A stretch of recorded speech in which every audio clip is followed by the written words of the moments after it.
Hello everyone, topic start करने के पहले एक छोटा सा इंस्ट्रक्शन।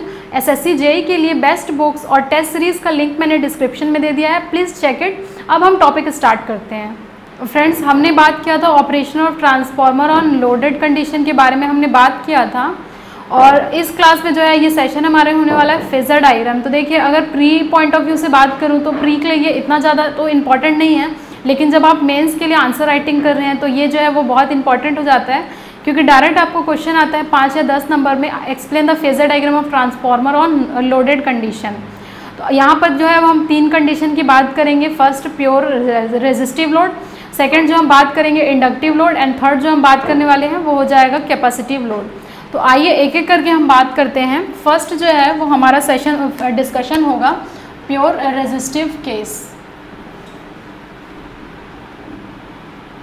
Pure resistive load. इससे प्रीवियस क्लास में मैं आपको जो है वो कोर बना करके वाइंडिंग कनेक्टेड करके एक लोड कनेक्शन मैंने किया हुआ था, जिसमें मैंने सारा कुछ ऑपरेशन डिस्कस किया था लोड कंडीशन में। अगर आपने नहीं देखा है वो वीडियो तो मैं रिकमेंड करूँगी आप वो वाला वीडियो पहले देखिए एंड देन आप इसके बाद देखिए, ताकि जो है आपको अच्छे से कंडीशन समझ में आएगा और फेजर डायग्राम ड्रॉ करने में आपको आसानी होगी। तो फर्स्ट जो है हमें क्या करना होता है, हमें एक हॉरिजॉन्टल लाइन जो है वो ड्रॉ करना है और एक वर्टिकल लाइन ड्रॉ करना होता है। तो ये हो जाएगा हमारा वर्टिकल लाइन एंड ये जो हो जाएगा हमारा हॉरिजॉन्टल लाइन। तो देखिए ये हो गया हमारा हॉरिजॉन्टल लाइन। फर्स्ट जो है वो देखिए ये एकदम एग्जैक्टली जो है वो ऐसा होना चाहिए, सीधा 90 डिग्री, इन दोनों के बीच में गैप होना चाहिए। फर्स्ट पॉइंट क्या होता है फेजर डायग्राम में, फर्स्ट पॉइंट होता है हम आई म्यू से स्टार्ट करते हैं ड्रॉ करना। आई म्यू हमने ड्रॉ कर लिया, उसी के फेस में हमारा फाई होता है, या फिर आप बोल सकते हैं फाई के फेस में आई म्यू होता है, दोनों का मतलब एक ही है। अब आई म्यू से जो है और या फिर फाई फ्लक्स से 90 डिग्री कौन लैग करता है, E1 हमारा लैग करता है 90 डिग्री। E1 के ही फेस में हमारा होता है E2, जो मैं बहुत आराम से ड्रॉ कर रही हूँ, देखिए आप भी आराम से ड्रॉ करिए। E1 E2 एक दूसरे के फेस में हो जाते हैं। अब E1 V1 is equal to minus of E1 हमने पढ़ा हुआ था, due to the Lenz law negative sign आता है यहाँ पर। तो V1 जो है वो देखिए यहाँ पर कुछ V1 आएगा, क्योंकि E1 अगर यहाँ पर है तो V1 जो है वो यहाँ पर आएगा equal to minus of E1।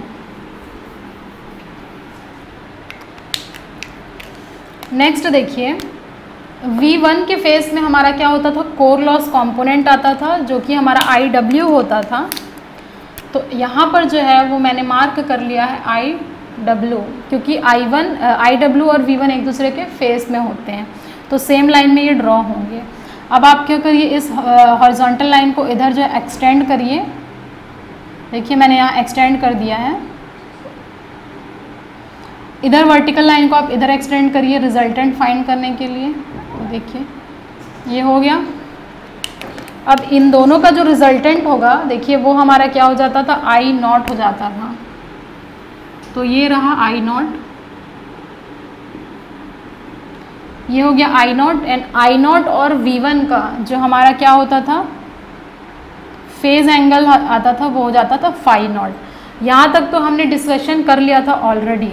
अब आगे देखते हैं। देखिए क्योंकि हमने वाइंडिंग रेजिस्टेंस यहाँ पर क्या लिया हुआ है, 0 लिया हुआ है, winding resistance is equal to 0, तो जो हमारा E2 हो जाएगा वो हो जाएगा V2 के बराबर हो जाएगा। E2 is equal to V2 हो जाएगा, यानी कि अगर यहाँ मैं ड्रॉ कर रही हूँ E2, तो ये V2 जो है वो एग्जैक्टली इसके फेस में आ जाएगा। अब देखिए हमारा जो है वो कंडीशन रेजिस्टिव लोड का, तो जो भी मैंने सेकेंडरी में ड्रॉ किया हुआ है, जो भी मैंने सेकेंडरी में एक लोड लगाया हुआ है यहाँ पर Z2, ये हो जाता था हमारा I2, और यहीं पर जो हमारा V2 होता था। तो हम लोगों को ड्रॉ करना है लोड के लिए, तो V2 और I2 के बीच का होना चाहिए रिलेशन, तभी जो है लोड की कंडीशन सेटिस्फाई करेगी आपको। तो अगर V2 यहाँ मैंने ड्रॉ किया है तो I2 हमारा क्या हो जाएगा, I2 भी इसी के फेस में होगा। देखिए I2 भी जो है इसके फेस में हो जाएगा। अगर I2 जो आप यहाँ ड्रॉ किए हुए हैं, देखिए यहाँ पर थोड़ा सा नीचे हो जा रहा है, I2 जो है यहाँ पर हम लोगों को आएगा इसी के फेस में, यानी V2 के फेस में ही होना चाहिए। अब बहुत सिंपल है, देखिए I1 dash is equal to K times of I2। मैंने पिछले क्लास में आपसे डिस्कशन किया था, ये जो है वो हमारा काउंटर बैलेंस करंट था, काउंटर बैलेंस करंट, जिसकी वजह से जो है वो के टाइम्स I2 जो है वो बैलेंस हो रहा था। अगर मैंने यहाँ I2 डैश ड्रॉ किया है तो आपको क्या करना पड़ेगा, के टाइम्स ऑफ I2 इसका रिफ्लेक्ट करेगा, तो आपको जो है इस तरफ जो है ड्रॉ करना पड़ेगा। तो इस तरफ आप ड्रॉ करिए, तो यहाँ पर आपका जो है वो क्या निकल करके आएगा, I1 डैश निकल करके आएगा। I2 और I1 डैश एक दूसरे के क्या हो जाएंगे, रिफ्लेक्ट करेंगे। अब मैंने बताया था आपको जो हमारा प्राइमरी करंट I1 था वो क्या था, I0 प्लस I1 डैश का फेजर सम था, फेजर सम था। यानी कि देखिए यहाँ पर I0 है और ये जो हो जाएगा वो I1 डैश हो जाएगा। तो इन दोनों का हम लोगों को क्या करना है, रिजल्टेंट निकालना है। ये जो है आपके लिए मैं मिटा रही हूँ, अगर आपके पास अच्छे से पेज बचा हुआ है तो आप ऊपर तरफ लिखिए I1 dash, I0 and I1 dash, इसको आप क्या करिए, इसके साथ डॉटेड लाइन से एक्सटेंड करिए, इसको यहाँ पर आप एक्सटेंड करिए। तो देखिए I1 डैश और I0 का जो रिजल्टेंट है वो क्या हो जाएगा, हमारा I1 प्राइमरी करंट आ जाएगा, दिस इज I1। और V1 और I1 के बीच का जो फेजर एंगल होता है वो होता है ∅1। फिर से मैं आपको एक्सप्लेन कर रही हूँ, अच्छे से देखिएगा। फर्स्ट रेजिस्टिव केस है, उसके बाद हम इंडक्टिव देखेंगे, उसके बाद कैपेसिटिव देखेंगे। पहला ये हो जाएगा I म्यू आपने ड्रॉ किया है, I म्यू के साथ आपने ∅ ड्रॉ किया है। ∅ के साथ जो है वो 90 डिग्री लैगिंग जो है वो E1 होता है, E1 के फेस में E2 होता है, और E1 और V1 और E1 एक दूसरे के ऑपोजिशन में होते हैं। तो अगर आपने यहाँ E1 ड्रॉ किया है तो ये हो जाएगा V1। यहाँ तक आपने देखा हुआ था IW जो है वो क्या होता है, आयरन लॉस कंपोनेंट होता है, जो कि V1 के फेस में होता है। देखिए अब IW एंड I म्यू का जो भी फेजर एडिशन है देखिए वो हो जाता है I0 और V1 का जो एंगल होता है वो देखिए ∅0 मैंने ड्रॉ किया है। यहाँ तक बिल्कुल सिंपल था। वाइंडिंग रेजिस्टेंस आपने 0 लिया हुआ है, जिसकी वजह से E2 और V2 एक दूसरे के इक्वल हो जाएंगे। तो अगर E2 आपने यहाँ ड्रॉ किया है तो V2 जो है वो आपके इसके फेस में ड्रॉ करिए। लोड की कंडीशन है प्योरली रेजिस्टिव लोड, तो V2 और I2 जो है वो एक दूसरे के फेस में आएंगे। तो देखिए ये V2 है, तो यहाँ पर जो हो जाएगा कुछ I2 आ जाएगा, I2 आ गया।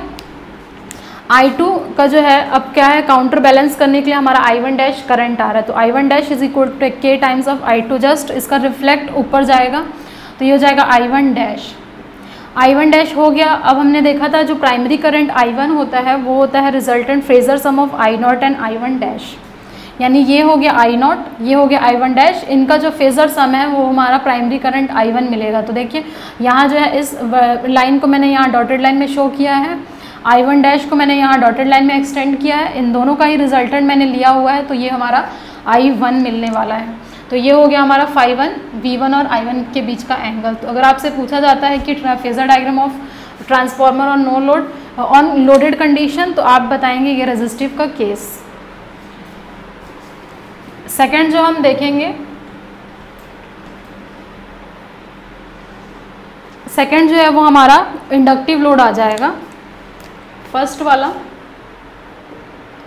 Resistive load, pure resistive load, second आ जाएगा pure inductive load, sorry inductive load, inductive load. Discussion again सब कुछ सेम रहेगा। देखिए यहाँ पर जो है वो आप I म्यू ड्रॉ करिए,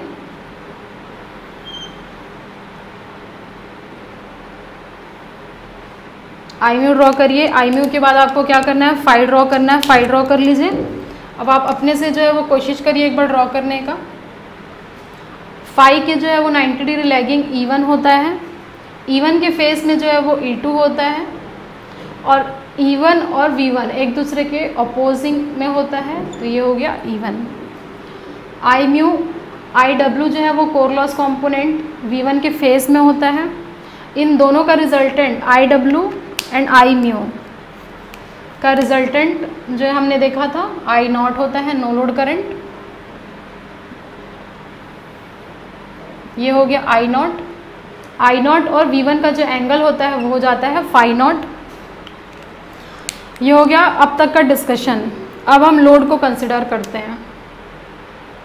इंडक्टिव लोड है तो देखिए ये हमारा क्या हो जाएगा, लोड Z2 V2, ये करंट हो गया I2।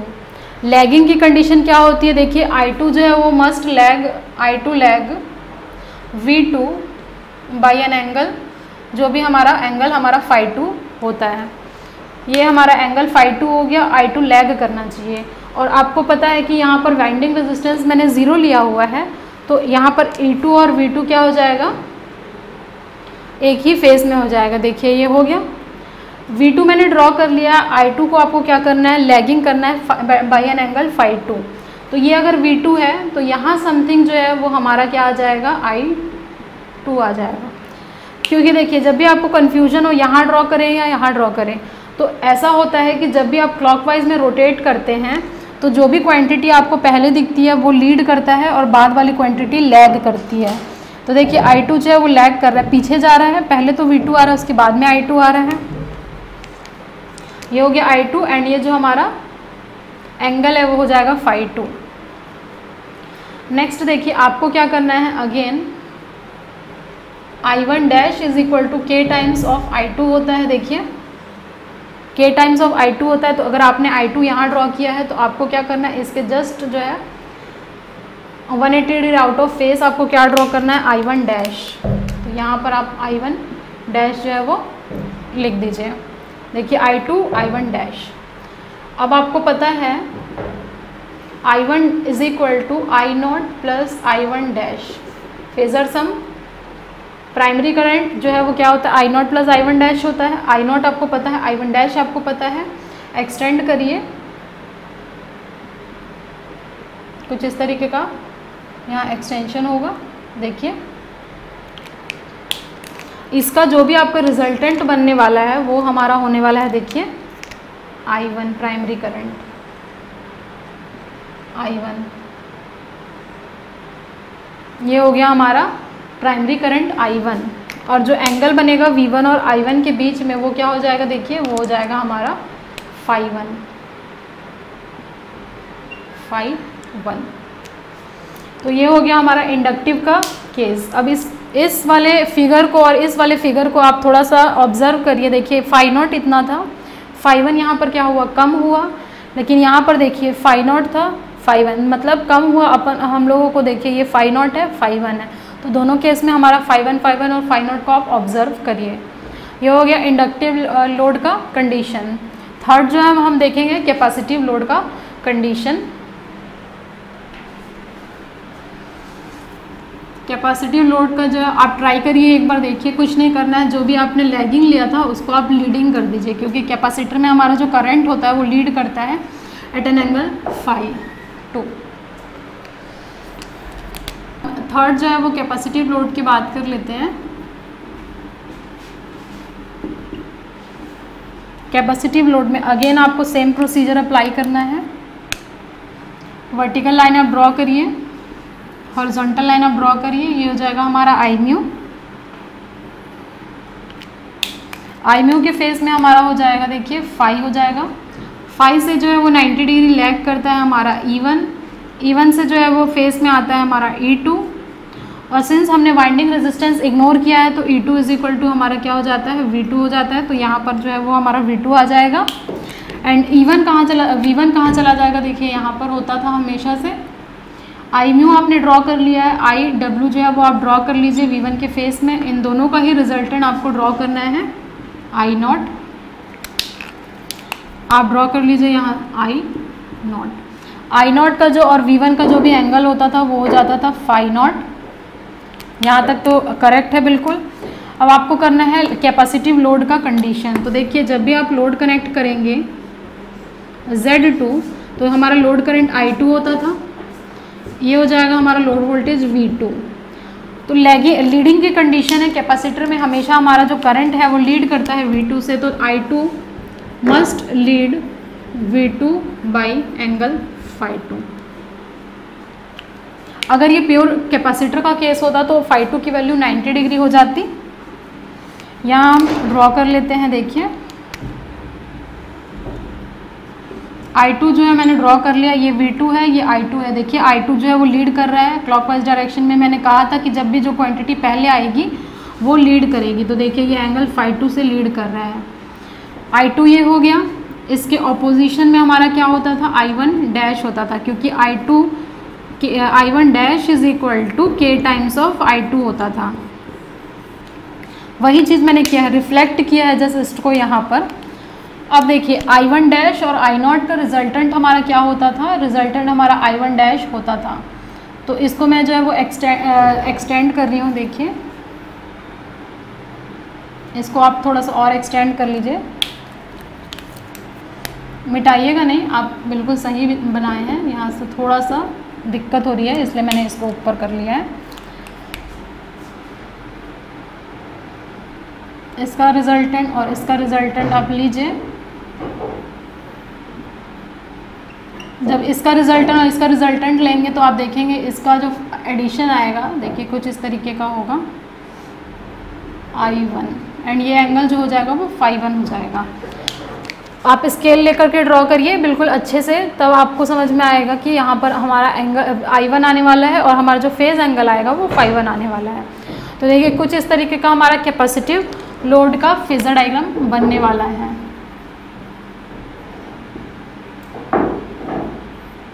तो इसमें क्या है, आपको बहुत ज़्यादा प्रैक्टिस करने की ज़रूरत है। बार बार जो है आप फेजर डायग्राम ड्रॉ कर करके देखिए कि कहाँ आपसे मिस्टेक हो रहा है, और मिस्टेक को जो है वो आप अवॉइड करिए, क्योंकि मेंस में अगर आपको आता है तो आपको है तीनों जो है केसेस डिस्कशन करने हैं, तभी आपको फुल मार्क्स मिलेगा। एक एक करके जो भी स्टेप मैंने बताया उस स्टेप को फॉलो करिए और जो है वो फेजर डायग्राम आप ड्रॉ करिए। Thank you everyone for watching this video till end. If you like this video, share with your friends and subscribe this channel. Don't forget to press the bell icon button to get further updates. और अगर आप हमारे Telegram channel से जुड़ना चाहते हैं तो उसका भी लिंक मैंने डिस्क्रिप्शन और फर्स्ट कमेंट में दे दिया है, please check it. SSC JEE के लिए बेस्ट बुक्स और टेस्ट सीरीज़ का भी लिंक मैंने डिस्क्रिप्शन में दे दिया है। Thank you very much, see you soon in the next video.